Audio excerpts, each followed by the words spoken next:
Je vous propose de plonger avec moi dans la découverte de cette gênance et de ce malaise absolu qui est Radio Nova. Hein, vous savez, c'est le nouveau point de rendez-vous de tous les gauchistes.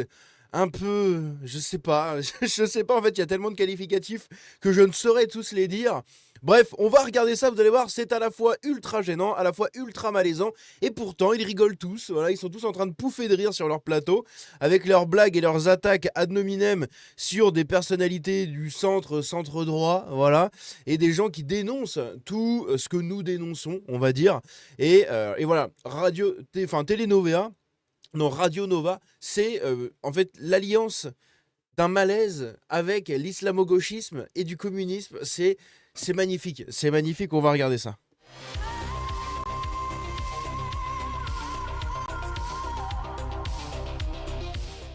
Alors, j'ai sélectionné aujourd'hui 2 extraits. Il y en avait un que j'avais depuis un certain temps, c'est celui-là.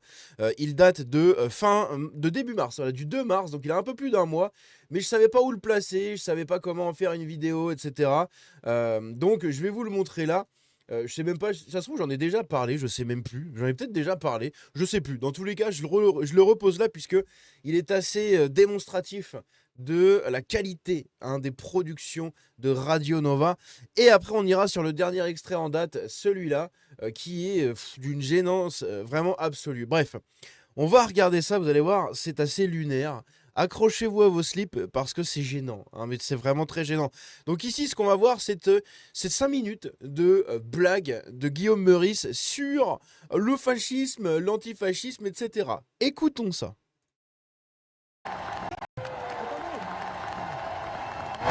Attendez, j'ai une question. Attendez. Non, attendez, non, arrête, je t'ai dit, attendez, j'ai une question.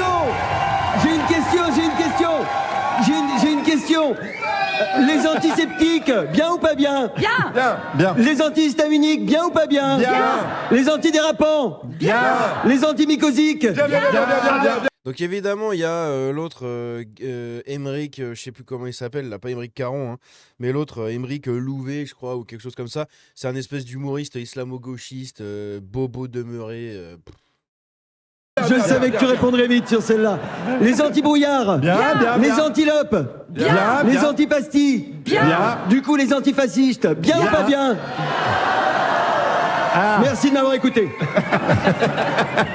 Ouais, je sais, j'ai encore 4 minutes, mais qu'est-ce que vous voulez que je dise de plus? Le fascisme, c'est pas bien, alors... Donc c'était pas, comment il s'appelle, Guillaume Meurice qu'on écoutait, parce que lui c'est Pierre-Emmanuel Barré, là c'est le mec un peu, il est barré, voilà, il est pas très très rigolo, mais on va pas trop lui en vouloir, le pauvre petit, laissez-le dans son délire. Il est applaudi par une foule de demeurés, laissez-le comme ça. Mais non, c'est du coup son collègue, Guillaume Meurice, c'est celui qui a créé un peu cette Radio Nova là, avec les sous de Mathieu Pigasse, Xavier Niel et tout. Je crois que c'est tout ce système-là, Media One et compagnie qui tourne derrière Radio Nova. Donc ça fait pitié, quoi. Ça fait vraiment pitié. Antifascisme, c'est bien. Non, faut rappeler les choses simples de temps en temps. Parce que j'ai un peu regardé les médias dominants ces derniers jours et apparemment maintenant le danger, c'est plus l'extrême droite, c'est la gauche. Donc si j'ai Non, c'est l'extrême gauche. Et la gauche, oui, mais l'extrême gauche. bien compris, je devrais avoir plus peur de Guillaume Meurice que des mecs avec des croix gammées tatouées dans le cou et des barres de fer. Alors, regardez bien Guillaume et permettez-moi d'en douter. C'est pas... Sauf qu'en attendant, les gens qui se sont illustrés ces derniers temps et qui ont tué des gens, ce sont des gens comme Guillaume Meurice, on va dire, puisque ce sont des antifas bourgeois qui ont des très bonnes familles, qui habitent dans les grands centres-villes et qui au final sortent à 15 pour tabasser 2 mecs, 2-3 mecs, et à la fin ils en tuent un, avec Quentin. Voilà. Pas contre toi Guillaume, mais la dernière fois que j'ai ouvert la fenêtre, t'es tombé à cause du courant d'air. Après chaque apéro, Guillaume il a la gueule pleine d'huile parce qu'on le confond avec le cure-dent pour choper les olives. Guillaume, quand il est parti... Les rires gênants à côté là. Excellent. Mais quel humour. Non mais sérieux, vous êtes gênants, c'est incroyable. Vivre à Rennes, les déménageurs, ils l'ont roulé dans du papier bulle parce qu'ils ont cru que c'était une lampe halogène. Non, heureusement qu'il y a des groupes d'autodéfense populaire comme la Jeune Garde, parce que si vous comptez sur Guillaume, Émeric, Juliette et moi pour lutter contre les néo-nazis, Si vous comptez sur nous, dans 10 jours, la devise de la France, c'est Ein Volk, Ein Reich, Ein Jordan. Avec Emmerich qui est là. Oh, ça a arrêté de faire la gueule. C'est pas si dégueu le schnapps. Non mais incroyable. À chaque ponctuation, ils sont obligés de rigoler comme des cassos. Là. Excellent, excellent. Encore d'autres. Non mais c'est incroyablement gênant, bordel de merde. J'avais oublié à quel point. Ah mon Dieu. Ça fait 2 semaines qu'on entend en boucle. La violence n'est jamais une solution. Il faut combattre sur le terrain des idées, ok? Du coup, on retire les corps des Manoukians du Panthéon et les fout à la déchetterie parce qu'ils ont fait des gros bobos au SS. On débaptise les rues Jean Moulin. Il a fait sauter des trains. Hein? Vous pensez à tous les gens qui sont arrivés en retard au travail à cause de lui? L'antifascisme, en 40 comme aujourd'hui, c'est de la défense. Hein, de la défense face aux violences des fascistes contre les juifs, les musulmans. Oui, sauf que les antifas, ce qu'ils qualifient comme fascistes, ce sont tous ceux qui auraient résisté aux nazis. C'est le même camp. Voilà. Les Noirs, les Arabes, les Asiatiques, les Roms, les LGBTQIA+, les femmes, les féministes, les écolos, les syndicalistes. C'est fou. C'est fou en fait. En fait, ces gens n'aiment personne. Quoi. À la fin, quand ils auront buté tout le monde, parce que c'est le projet de base, hein, c'est pas beaucoup plus subtil, ils vont se retrouver entre eux comme des cons. Bah, qu'est-ce qu'ils ont fait maintenant? Et ils vont commencer à s'entretuer parce qu'ils savent faire que ça. Hein. Du coup, les fachos, est-ce que ce serait pas un gain de temps si vous commenciez dès maintenant? Je pose la question. Pour replacer le contexte, ça, c'est dit 2 semaines après Quentin. C'est dit 2 semaines après Quentin. C'est un post officiel que je vais vous montrer. Regardez, c'est le post officiel de Radio Nova, où ils disent le fascisme c'est pas bien, blablabla. Pierre-Emmanuel Barré, machin, dans la dernière, tous les dimanches, blablabla. C'est publié le 2 mars. Le 2 mars. 2 semaines après Quentin. Et le mec vous dit ça. Normal. Normal, mais tout va bien. Je pose la question. Je n'y réponds pas, je pose la question. C'est quoi cette mode de très mauvais goût qui revient là de renvoyer dos à dos ce qu'ils appellent les extrêmes? Les fascistes et les antifascistes, c'est pareil? Non, c'est pas pareil. Hein, la preuve, s'il n'y a plus de fascistes, il n'y a plus d'antifascistes. Alors que s'il n'y a plus d'antifascistes, eh ben, il y a toujours Alice Cordier, Jordan Florentin, Pascal Praud, Éric Tegner, Laurent Wauquiez, Éric Ciotti, Bruno Retailleau, Laurent Nunez et tous les trous du cul au bras tendus qui ont défilé à Lyon en mémoire d'un collègue qui était... Laurent Nunez, qui fait partie des soi-disant fascistes, Bruno Retailleau, Laurent Wauquiez est un fasciste, intéressant. Visiblement plus doué au catéchisme qu'à la boxe. Tiens d'ailleurs, vous vous souvenez, il y a quelques mois, j'avais dit que je soupçonnais fortement le ministre de l'Intérieur d'être une grosse cuve à pisse. Oui. Eh bien, oui. L'étau se resserre. L'étau se resserre. Attendez, mais j'avais pas vu Emmerich Machin. Il a un vieux vernis de gonzesse. Regardez ça. Regardez ça. Putain, mais... les citadins de ces morts, un truc de ouf. Hein. Vraiment. Avec leur vernis de pédale, là, comme ça. Arrêtez de faire ça, les mecs, là. Vous êtes né avec une paire de burnes, hein, normalement. T'es pas censé te mettre du vernis comme une gonzesse. Enfin... Putain, mais au secours, quoi. Comme Squeezie et tout, là, c'est pareil. Hein. Oh, mon Dieu. L'étau se resserre depuis qu'il a autorisé une manifestation de fans d'Hitler, alors qu'il avait interdit des rassemblements contre le génocide à Gaza, parce qu'il craignait que soient tenus des propos à caractère antisémite. Nunez, tu lui écris Jacob de Lafont sur son gros crâne, tu le laisses la bouche ouverte dans une salle de bain, les gens n'y voient que du feu. Quand ils ont fini, ils appuient sur son nez, ils croient que c'est la chasse d'eau. Mais c'est pas le seul, Laurent. Hein. Avec tous ceux qui, depuis 15 jours, essayent de faire le lien entre la mort du navillon lyonnais et la France insoumise pour les disqualifier politiquement, il y a de quoi remplacer toutes les toilettes sèches des vieilles charrues. Je vous explique le programme. On se goinfre de Queen Yaman. On garde tout pendant 3 jours en serrant bien les fesses. Et à la fin du festival, on aligne Aurore Berger, qui a proposé au RN de participer à un barrage contre les insoumis.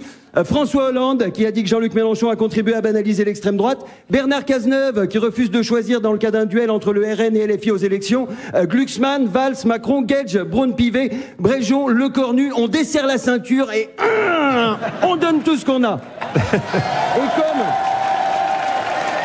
Et comme... Ces mecs-là ont 40 balais. Hein. c'est de l'humour de mecs de 40 ans. Ah, ça doit être sympa, les réunions soja, là, dans le 18e arrondissement, ça doit être sympa. Hein. On parle pas la bouche pleine, ça leur donnera enfin. Oh non, c'est pas 18e, c'est plutôt la Nation, ce genre de choses, je pense, là où ils habitent, tous ces gens-là. Allez, peut-être le 14e, là, vous savez, les arrondissements du sud. Du sud-sud-est, hein, mais globalement, oui, c'en est des trucs très bobos. Ah la vache, mais quel enfer de. Putain, mais comment les Parisiens, vous pouvez côtoyer des gens comme ça, quoi? Là, je m'adresse aux Parisiens de Roatard, vous bossez avec des gens comme ça dans vos entreprises et tout, mais comment vous faites, quoi? C'est incroyable. Pas une raison valable de faire une minute de silence. Merci de m'avoir écouté. Bref, allez, ta gueule, merci, au secours. On va attaquer la deuxième pouilleuse, là. Juste ici, donc c'est Florence Mendes, hein, vous la connaissez sûrement, c'est une humoriste soi-disant belge qui s'est déclarée, qui s'est autodiagnostiquée apparemment Asperger ou je ne sais quoi. Très bien, pourquoi pas, écoutez. Et elle va nous faire tout un speech justement sur Nagui, sur Sophia Aram et sur tous ces trucs-là. Bref, je vous invite à écouter ça, vous allez voir que c'est assez lunaire, hein, c'est vraiment assez lunaire, mais bon. C'est gênant, mais vous inquiétez pas, la vidéo est bientôt finie. Alors Julie Conti a démissionné de France Inter après une blague qui n'a pas plu à Sophia Aram. Bon, en même temps, quand on écoute une chronique de Sophia Aram, on se rend compte que les blagues, c'est pas vraiment son truc. Julie l'a traité d'islamophobe et Sophia a riposté. Une riposte un peu disproportionnée. Quand même, Julie, elle vient d'arriver dans le game, alors que Sophia, c'est un gros poisson, mais pas n'importe quel poisson, un saumon. Parce qu'à la base, il y a un sens de l'humour, mais elle est toujours à contre-courant. Alors, Vous voyez, hein, le même truc, une fin de blague. Une fin de blague. Non mais c'est un enfer. Hein. C'est vraiment. Mais... Oh là là là là, au secours. Hein. au lieu de répondre directement à Julie, Sophia Aram a écrit une lettre dans Le Point adressée à Nagui. Niveau courage, on est pas mal. Ne pas parler à la personne concernée, mais directement au supérieur. Moi, j'ai jamais appelé la mère de mon ex pour lui dire que son fils était éjaculateur précoce. Alors, quelque part, Sophia Aram, c'est une sorte de corbeau. Je dis bien une sorte, parce que contrairement aux vrais corbeaux, elle vole pas très haut. Elle accuse Julie de lui avoir mis une cible dans le dos en la traitant d'islamophobe. Alors Sophia, désolée, mais on n'avait pas attendu Julie pour s'en rendre compte. Hein. Ton islamophobie, elle tient en 3 lettres, L, B et D, parce qu'elle crève les yeux. Et là...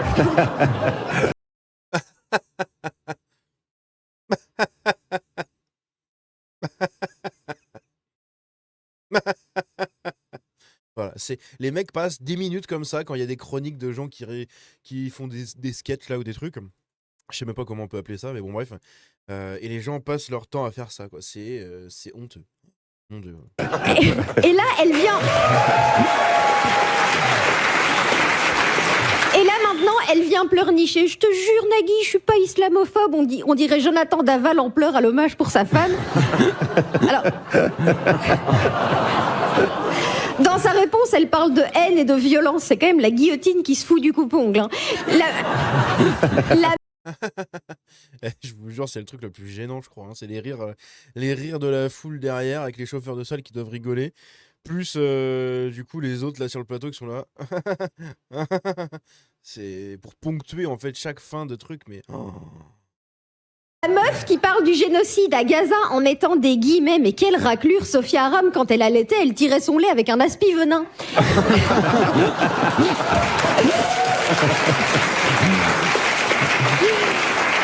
Et Nagui dans tout ça, Nagui. Alors il a pas fermé sa bouche, non, il l'a ouverte pour présenter des excuses à Sophia Aram et dire qu'il cautionnait pas la blague de sa chroniqueuse. Le mec, il protège moins bien qu'un préservatif en laine. tu le prends comme avocat, sa première phrase au tribunal, c'est « Je suis pas avec lui, monsieur le juge, je vous jure, je le connais pas ». Nagui, il est encore plus lâche que l'élastique d'un vieux slip de Gérard Depardieu. Donc quand même, hein, tous ces gens-là bossaient sur France Inter à l'époque. Ils ont été débauchés. Ils ont été débauchés par toute la team Mathieu Pigasse, Xavier Niel et compagnie, Media One, etc. Mais je crois que c'est vraiment Mathieu Pigasse qui gère ce truc-là, comme le dit French Carcan. C'est vraiment Mathieu Pigasse, rappelez-vous, hein, c'est ce milliardaire gauchiste, communiste, alors qu'il est milliardaire. Bref. Et qui justement déclarait qu'il utiliserait ces médias pour pousser son narratif. Hein. Lui, il n'a aucun mal à assumer. Ça le dérange absolument pas. Et donc du coup, il a créé sa Radio Nova, c'est à la place de C8, je crois, sur la 18, hein, sur la TNT, là, le truc un peu naze. Je crois que c'est ça, hein, je sais plus. Ou alors c'est Télénova, ouais, je sais plus comment ça s'appelle. Bon bref, c'est un peu de la merde. Peut-être que Radio Nova, c'est justement le truc que radio, je sais pas. Dans tous les cas, ces gens-là bossaient tous sur le service public avant, hein. Ils étaient tous chez France Inter et compagnie. Et maintenant, ils se mettent à tailler leurs anciens collègues. C'est magnifique. Quel honneur. Il a même ajouté si une blessure a été commise. Mais franchement, si t'es blessé, Sophia, prends un arrêt maladie, c'est à nous que ça fera des vacances. Et le meilleur, Nagui affirme qu'il laisse une totale liberté aux humoristes. Quelqu'un a du Gaviscon, c'est pour les remontées acides de Pierre-Emmanuel Barré.